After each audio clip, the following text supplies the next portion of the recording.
One of the great things about automatic CSS is that you don't have to configure the framework before you start building. Because of its flexible nature and how it was designed, you can actually customize the framework as you work through building your project. Now, one of the first things you are going to want to figure out and customize is your website's content width. So what I'm going to do is I'm going to share my screen. And first, we're going to take a look at what is content width? What does that even mean? And then I'm going to show you how to manipulate content width in automatic CSS, how to make sure your content width is in alignment with your page builder of choice. And then we're going to talk about the utilities that come with content width safe, and how that interacts with your website's gutter, and then how to manipulate content width on the fly on individual pages, sections, or even templates, okay? So first thing we want to do is we want to just see what content width is and understand the concept of content width. So we are looking at a site called Open Web, and this is a really good example, but you're going to see this on almost every single website. I want you to notice that the content of this website, as I scroll down, right, none of it, right, it doesn't all go to the edge of the screen. I was about to say none of it, but clearly right here, some content breaks out of this containment and goes to the edge of the screen, and that is a design choice, and that's perfectly okay. But for the vast majority of this content, it is contained within a specific content width. In fact, so specific that as we scroll, you can see the border that's on the bottom of this header perfectly matches the width of these cards and the width that they extend to. It's like pixel perfection. Okay, so you know that there is a standard being used here, that there is an established content width of this website. If I hop over to stripe.com, we can scroll all the way to the top, and you're going to notice essentially the same thing. Now, obviously, some content sometimes will break outside of the containment or the content width, but if we scroll down, the vast majority of content is contained within that content width. Okay, so it creates a really, really good user experience on the website. It tends to not be a great user experience when content goes all the way to the edges of the viewport. And I'm not talking about touching the edge. Obviously, these sites are going to have a gutter, right? But all of this space is not the gutter. Okay, the reason there's all of this space is because I'm on a wide monitor and the content width of this website is much narrower and the content is centered on the page. Therefore, we see a lot of white space on the edges. And again, that's regardless of the size of the gutter in most cases, okay? So again, established content width of the website. Let's go on to another one. This is shiftnudge.com. I'm just gonna scroll up and down. You should already be able to see that this content is contained in a center column and a content width has been established so that, again, look at the left edge of this hamburger menu, perfectly aligning with the left edge of the content in all other sections. That lets you know a consistent content width has been established on this website. Here is Apple's website. Now, this is a little bit less obvious as you scroll down. Here's the content width of the website. I'm going to scroll down. Obviously, some stuff breaks out, which is perfectly fine. And we actually have a bunch of techniques in automatic CSS that we'll cover in future lessons for breaking content out or positioning content outside of the content width. But for the most part, you're going to see that, and we're going to talk about even narrower content and how that works with regard to content width. But generally speaking, most of this, you'll see it again right here, is contained in a consistent content width. So I've given you some examples of content width. What I want to do is hop over to the builder now, and we are going to add a hero section to this page. I'm going to use our frames library to help with this. We're just going to add a hero section. I'm going to go ahead and search for heroes. I'm going to scroll down and I'm going to choose hero Oscar. So there's a hero section right there added to my page, ready to go. Okay, so where is the content width of the website right now? Is it right here? Or is it out here? Okay. If you answered it is out there where the edges of the images are, then you would be correct. We can actually see this if I click on this container right here. And this is one important thing to understand about content width. Content width determines where these containers go to, like the width of these containers, okay? If you put content inside of those containers and that content is not wide enough to touch the edge of the container, this content will not even be affected by your website's content width. But any content that does go to the edges of those containers is affected by the website's content width. Now, once again, I'm going to close this sidebar. You're going to see all of this space out here, okay?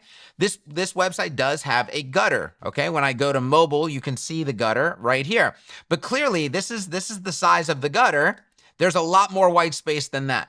Again, size of the monitor, white space is determined by the content width and then whatever else is left to get to the edges of the viewport. The gutter only applies on screens that are smaller or that match the content width plus the value of the gutter. We've already talked about the gutter in the first lesson.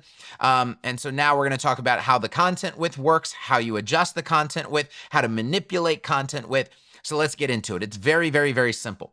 I'm going to open up the automatic CSS panel. And again, you can click the little floating indicator down here at the bottom right, or hold Shift-Command-O as the keyboard shortcut to open the panel. I'm going to go to layout. I'm going to go to website dimensions, and you're going to see right here, content width. Now we can ignore the minimum number. The minimum is just the minimum device size that you are optimizing this website for. And 320 is a good baseline minimum. You shouldn't ever really have to touch this number. The 1280, however, is the actual working content width. That is the containment width of this website. Now, 1280 is a fairly standard content width. You can have 1366, you can have 1440, you can have 1600, you could have 1168, you can have 9, whatever. Okay, you can choose whatever you want the content width to be. Now, what you want to do with this number is establish the content width for the main pages of the website, the overall design. It doesn't mean it has to stay fixed like this on every single page on your website. It just means that this is the standard content width of the website.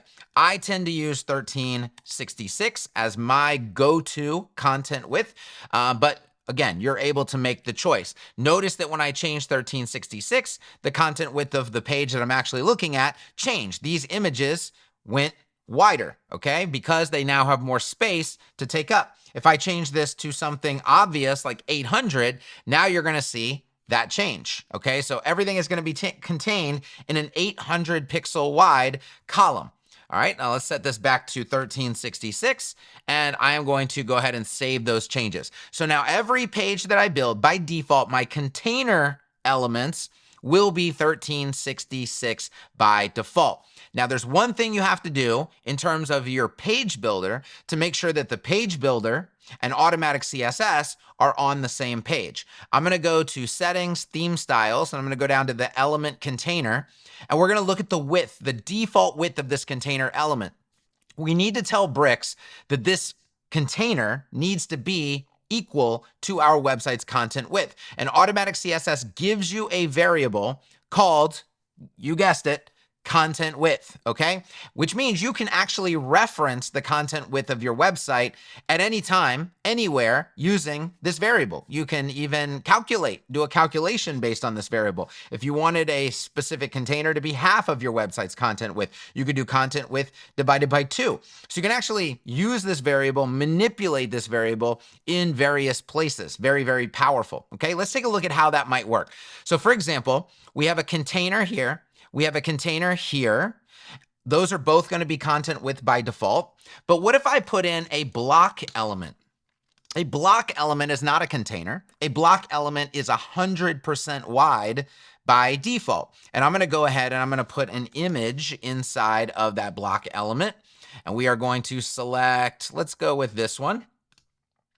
Okay, and I'm going to tell that image to be 100% wide, so that it's going to grow to fill that block container, which is also 100% wide.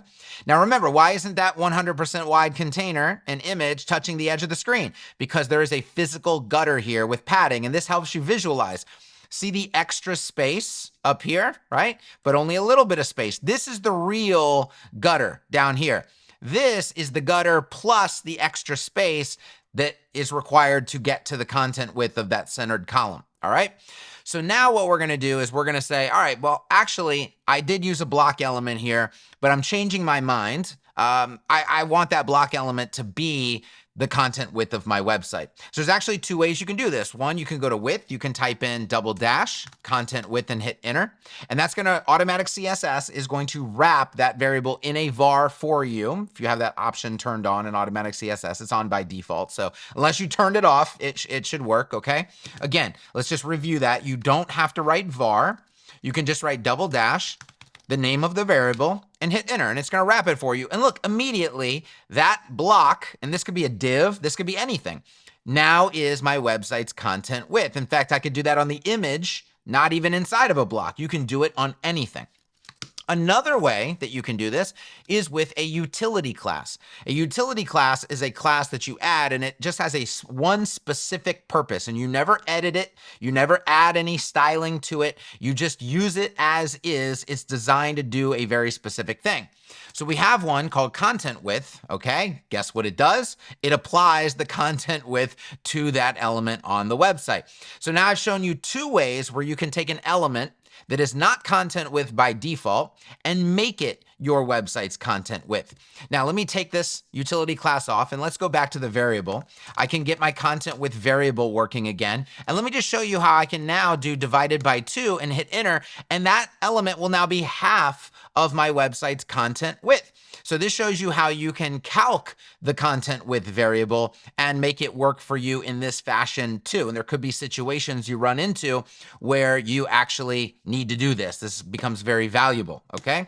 So I just want you to understand that you can calc it, you can use it as a class, you can use it by itself without the calc, you can do a lot of things with it. It's very, very, very flexible. Okay, I'm gonna go ahead and delete this. The next thing that we're going to take a look at is something called content width safe. Content width safe. What could that possibly mean? Okay. Well, what I'm going to do is I'm going to decide that I actually want this container right here, which is called image group delta. I want that to be 100% wide. In fact, I want it to touch the edges of the screen. Okay. So what I'm going to do is I am going to, let's just do this at the ID level, okay? We haven't talked a lot about workflow and classes yet, so we're just gonna cut some corners here.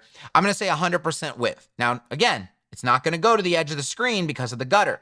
So what a lot of people may wanna do, and I wanna, just let you know here, there are many ways to do this. There are many ways to do this, and I'm gonna teach more ways to you as we go through this course. But what a lot of people will do is they'll come to this section and say, well, if I remove the gutter, then that content will touch the edge of the screen. That 100% wide content will touch the edge of the screen. And so I got the exact effect that I want. Now, I did create a problem here. I'm going to go to a breakpoint and we're going to see the problem, okay? Now, you're not going to see it at this breakpoint. There we go. Now we see it at this breakpoint, okay? Now this heading is designed at this breakpoint to all content gets left aligned at this breakpoint right here, but that's not the problem. The problem is the fact that the content is touching the edge of the screen. Why is it touching the edge of the screen? It's touching the edge of the screen because I got rid of the gutter, right? Remember, I wanted the images to touch the edge of the screen, but I don't want the content ever touching the edge of the screen.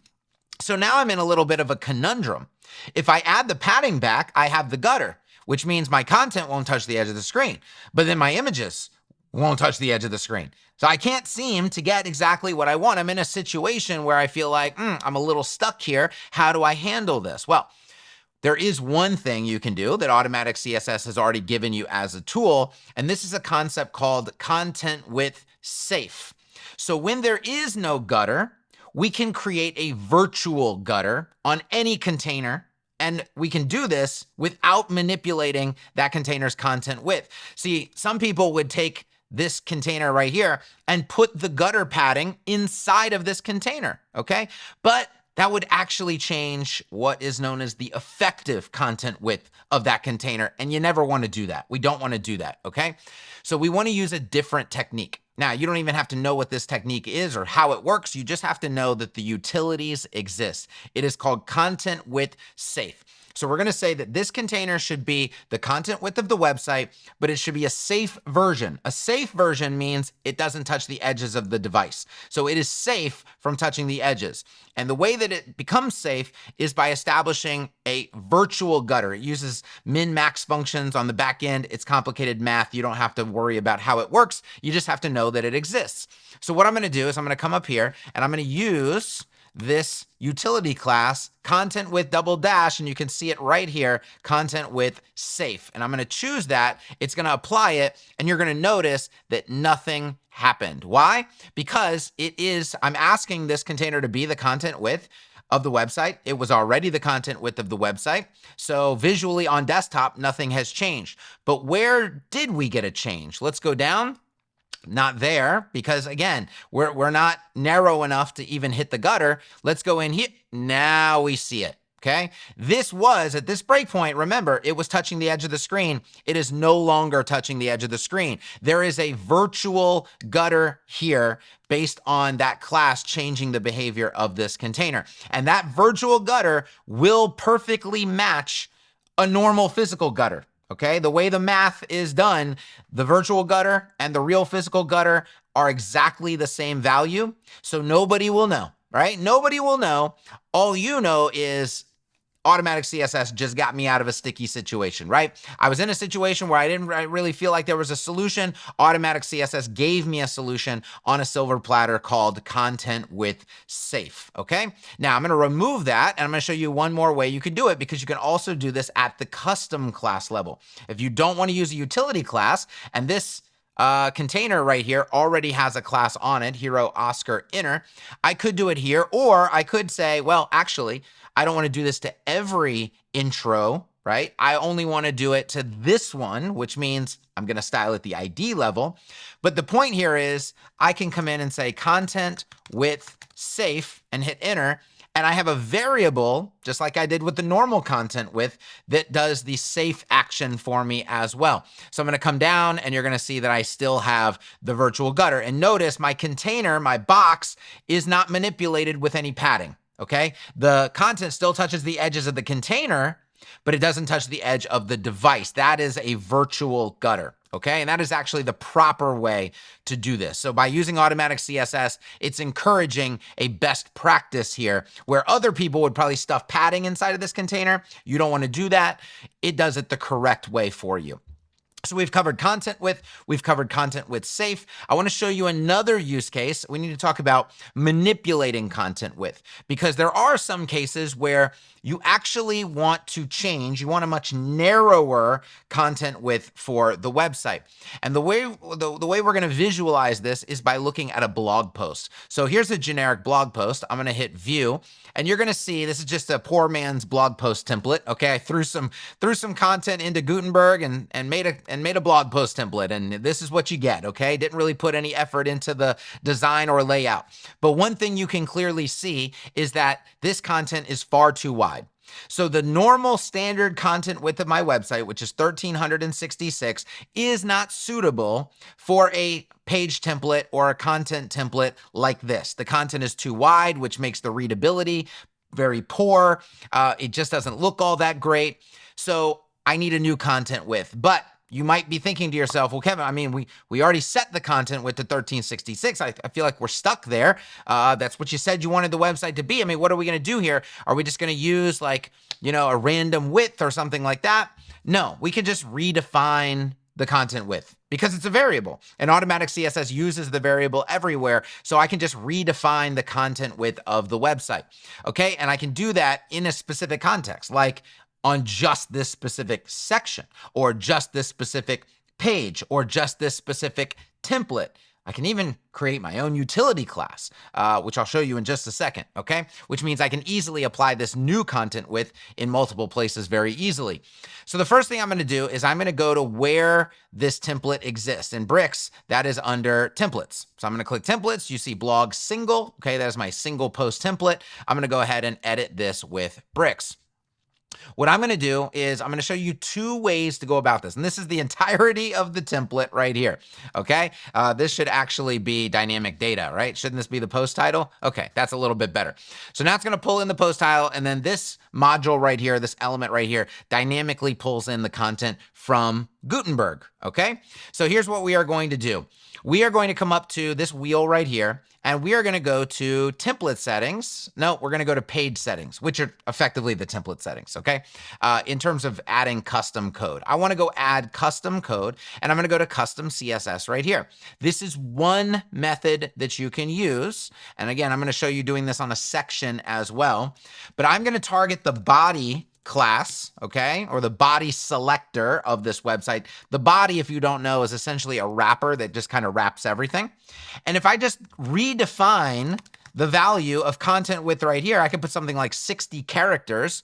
I'm going to go ahead and hit save, and that's literally all I need to do. So I'm going to go back, and I'm going to go to posts, and now I'm going to view my posts. And because my posts are controlled by that template that I just edited, my posts now have a brand new content width. Now, you might be thinking, well, Kevin, you just put that on the body tag. I mean, isn't that going to affect all areas of your website? Well, let's go see. Let's go back to our homepage and hit view. And as you can see, no, right? And let me go to edit with bricks. This is all 100% wide situation. Let's put this back at its normal width right there, okay?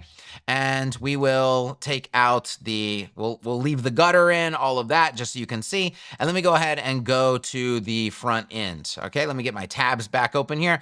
Look, there's the page right there. Now, let's go back and let's see what our post is. We can flip back and forth. I'm just trying to prove to you, no shenanigans, right? No tricks up my sleeve. Let's go view the post. There's the blog post. And there's, look at this content width right here. That's the 1366. And then this is, for the blog post, 60 characters. So we are able to redefine, and very easily redefine the value of content width on the fly at the template level, at the page level. Let me show you doing this at the section level. Let's just go back real quick to our homepage. And I'm just going to say, you know what? This section right here, my hero Oscar, okay? I want the content width of hero Oscar to be 60 characters. Okay, so I'm going to go down to style. I'm going to go to CSS, use the dynamic root selector, which essentially just selects that class right there that I have active. And I'm going to say content width is 60 characters. And now the content width of hero Oscar is 60 characters. This is very flexible. You can do this on the fly anytime you would like. Now, would you normally have to do this? No, not very often would you have to do this, okay? But it is there. I just wanted to demonstrate it for you so that you understand the flexibility of having an established content width of a website and then establishing that content with a variable that can then be manipulated on the fly. Now, let's talk about one last thing, which is creating a global class for a narrower content width style. And I can then take that class and I can just apply it to things that need to be narrow, whether that be an entire page or whether that be a template or whether that be an individual section, okay? And we're gonna look at the concept of what is called a body class when we do this, okay? All right, so what I'm gonna do, I'm going to open automatic CSS. What I need to do is I need to define some global CSS. This is CSS that's available on the entire website, right? So I'm going to go to global CSS and I'm going to type in content width double dash, and I'm going to make a brand new class. This is not a class that automatic CSS gives you. It's just a class using the same naming convention that I'm going to make called content width narrow. And then all I'm going to do on this class, I don't need to know what else I need to target, no special selector stuff. All I have to do is redefine the value of the content width variable. And you do that by doing double dash, the name of the variable, and then the new value you want that variable to have, which in this case for narrow content width, I want it to be 60 characters. Now I'm going to go ahead and hit save. That utility class, that's essentially, I just made my own utility class. That utility class is now available anywhere on this website, okay? So what I'm going to do is I'm going to come down here and I'm just going to test it out. Let's go ahead and just refresh the builder. Okay, and we will test this out. So I'm going to add content width double dash narrow to this section, and you can see that it is now the narrow content width. Okay, that's fine and dandy. I want to teach you about the concept of a body class, okay? So to do this, I'm going to go back to our template for our blog post, because this is a perfect scenario where you would want to use a body class. So I'm going to go to templates, and I am going to go to edit with bricks. And this will be the last thing that we do. We're going to wrap this video up. Okay, you remember on this template, what I did is I went to template settings, no, I went to page settings, custom code, and then I wrote some custom CSS for the body tag. What you're going to do is you're going to come up to general, and again, page level, template level, either way, doesn't matter.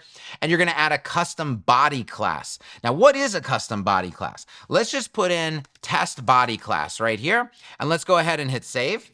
And then what I need to do is I need to go find our blog post, okay? So we're gonna go to post, all posts, view blog post, and I'm gonna inspect this. And it's called a body class because it adds whatever classes you put there to the body tag of that page or template or whatever you happen to be working on. So if I find the body tag right here, I can see test body class. Okay, you guys see this right here? Let me make sure you guys can see. Yeah, you can see that, okay? Test body class. So whatever classes I put in that box, it's gonna add here. Well, what if I add that little utility class that I just made? That will mean that on this body, it's redefining the content width of the entire page or the entire template, which means every section, every reference to content width is gonna have that new value and not the default value, okay? So let's go ahead and take a look. So I'm gonna go back here, remove this test body class, and put in content width _narrow, and I'm gonna go ahead and hit save. Then I'm gonna go back to the front end, and I'm going to refresh. And if all is well in the world, you will see that this template now has the new content width. And it does. It's as easy as that. So I could literally go this template, this page, that page, we're gonna be narrow. And it just depending on what you need for that specific page or template, that could be exactly what you need and you're ready to rock and roll, right? So creating a utility class like that and defining like, here's a narrow kind of template that we're using. You could even do a wide template in some cases if you needed that. You can, that's all up to you. That's all up to you. I'm teaching you the principles of content width and how to manipulate content width across your website. All right, I'm gonna go back to camera.